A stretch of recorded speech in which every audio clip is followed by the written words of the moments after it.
حضرت ابو ہریرہ رضی اللہ عنہ سے روایت ہے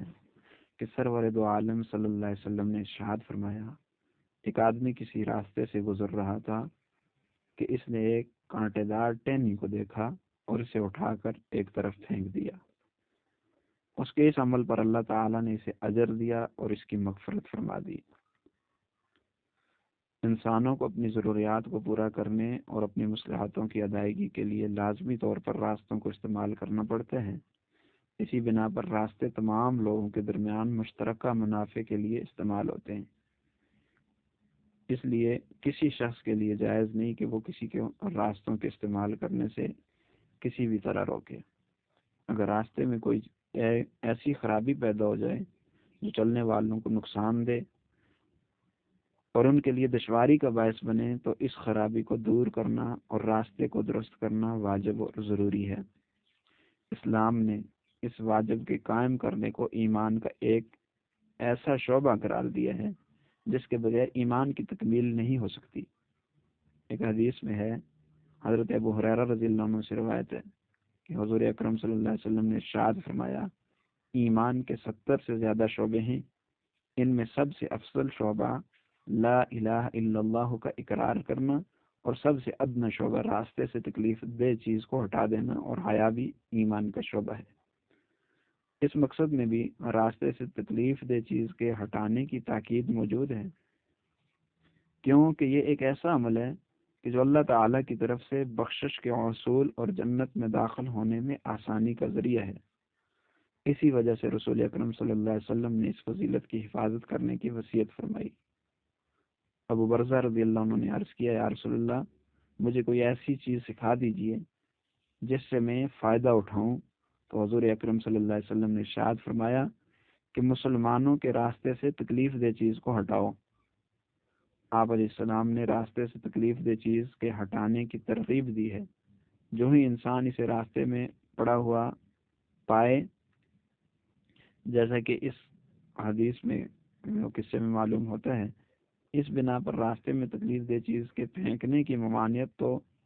اور زیادہ مؤکد ہوگی، کیونکہ پرہیز علاج سے زیادہ بہتر ہوتی ہے۔ یعنی تکلیف دہ چیز کا راستے میں پھینکنا یہ ممنوع ہے شریعت اسلامیہ میں۔ قصے کے مفہوم سے یہ معلوم ہوا کہ اس سے یہ بات بھی سمجھ میں آئی کہ جب تکلیف دہ چیز کے ہٹانے میں اجر کا ثبوت ہے تو ہر اس چیز سے بچاؤ میں اجر کا حصول ہوگا جو مسلمانوں کو نقصان دینے والی ہے، خواہ وہ کسی ہی قسم سے ہو۔ علامہ بدر الدین عینی رحمہ اللہ فرماتے ہیں کہ اس قصے سے معلوم ہوتا ہے کہ راستوں میں کانٹے، کوڑا کرکٹ، پتھر، راستوں کو خراب کرنے والا پانی، ہر وہ چیز پھینکنا جو لوگوں کی تکلیف دینے کا سبب بنے، دنیا و آخرت میں برے انجام کا یہ باعث بن سکتی ہے۔ کسی میں تو معاذ لکڑی یا کانٹے دار ٹہنی کو تکلیف دہ چیز کی مثال کے طور پہ پیش کیا گیا ہے۔ اس کا شمار ہر اس چیز پر ہوگا جو انسانوں کی تکلیف کا باعث بن سکتی ہو، خواہ وہ چھوٹی ہو یا بڑی ہو، چھوئی جانے والی ہو یا کانٹے دار ہو، پتھر اور پھلوں کے چھلکے کی صورت میں ہو، پھسلنے یا لڑکھڑانے کے خوف اس پہ ہوتا ہو، یا سونگی جانے والی چیز ہو جیسے تمام بدبودار چیزیں، یا دکھائی دینے والی چیزوں میں سے ہو جیسے خون یا گندا پانی وغیرہ، یا سنائی دینے والی چیزوں میں سے ہو جیسے لاؤڈ اسپیکر کی بلند آواز وغیرہ، یعنی کوئی بھی ایسی چیز جس کے ذریعے سے آپ کے دوسرے مسلمان بھائی کو تکلیف ہوتی ہے، اس کو راستے سے دور کرنا ہے تاکہ آپ کا مسلمان بھائی آرام اور سکون کے ساتھ یہاں سے گزر سکے۔ یہ تمام مذکورہ چیزیں جو ہیں یا ان جیسے دوسرے اسباب جن کی وجہ سے راستے میں چلنے والوں کو کسی بھی طرح نقصان پہنچنے کا اندیشہ ہو، اس سے رکنا اور انہیں زائل کرنا یہ واجب ہے۔ یہ قصہ اس بات پر بھی دلالت کرتا ہے کہ مسلمانوں کی معمولی سی حاجت کو بھی مقدم رکھنا اللہ تعالیٰ کی مغفرت اور بخشش کا ذریعہ بن سکتا ہے۔ اس قصے میں اللہ تعالیٰ کی رحمت اور مغفرت کی امید اور خواہش کے طور پہ مسلمانوں کے مفاد کو فوقیت دینے کی ترغیب موجود ہے۔ ایک صحیح حدیث میں حضور اکرم صلی اللہ علیہ وسلم کا ارشاد ہے، جو شخص اپنے بھائی کی ضرورت پوری کرنے میں لگ جاتا ہے، اللہ تعالیٰ بھی اس کی ضرورت پوری کرنے میں لگ جاتے ہیں۔ راستے سے کانٹے دار ٹہنی کو اٹھانے سے مغفرت کا مل جانا، حالانکہ یہ بہت معمولی سا عمل ہے، اس بات کی طرف رہنمائی کرتا ہے کہ کسی نیکی کو معمولی نہ سمجھنا چاہیے، اور یہ کہ چھوٹی نیکی پہ زیادہ اجر حاصل ہو سکتا ہے اور اللہ کے فضل و کرم میں کوئی کمی نہیں ہے۔ ابن عربی رحمہ اللہ اس بات کو ناممکن خیال فرماتے ہوئے کہ آدمی کو مغفرت کا حصول اس عمل کے کرنے پر ہوا، وہ فرماتے ہیں کہ اس کے اعمال کے ترازو کے دونوں پلڑے برابر ہو گئے تھے، جب نیکیوں کے پلڑے میں اس عمل کو رکھا گیا تو وہ جھک گیا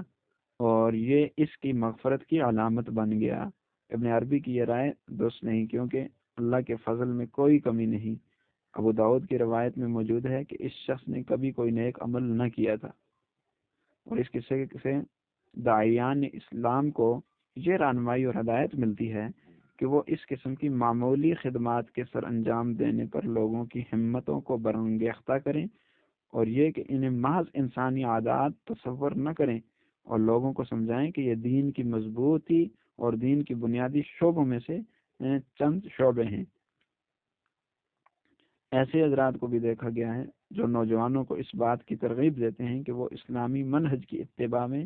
محلوں کو صاف رکھنے میں معاشرے کی خدمت کا فریضہ سر انجام دیں۔ یہ بات شک و شبہ سے بالاتر ہے۔ دعوت ان دینی امور کو عملی طور پہ زندہ کرنے کی محتاج ہے، کیونکہ ایسے امور ہمارے دیندار طبقے میں اور ہمارے معاشرے میں انوکھے اور اجنبی سے معلوم ہوتے ہیں، جبکہ غیر مسلم ممالک میں یہ رائج ہیں، یہاں تک کہ جمود اور پستی ظلم و زیادتی کے طور پہ اسلام کے ساتھ چمٹ چکی ہیں، اور انسانی طور طریقوں کو ترقی اور فوقیت کا معیار قرار دے دیا گیا ہے۔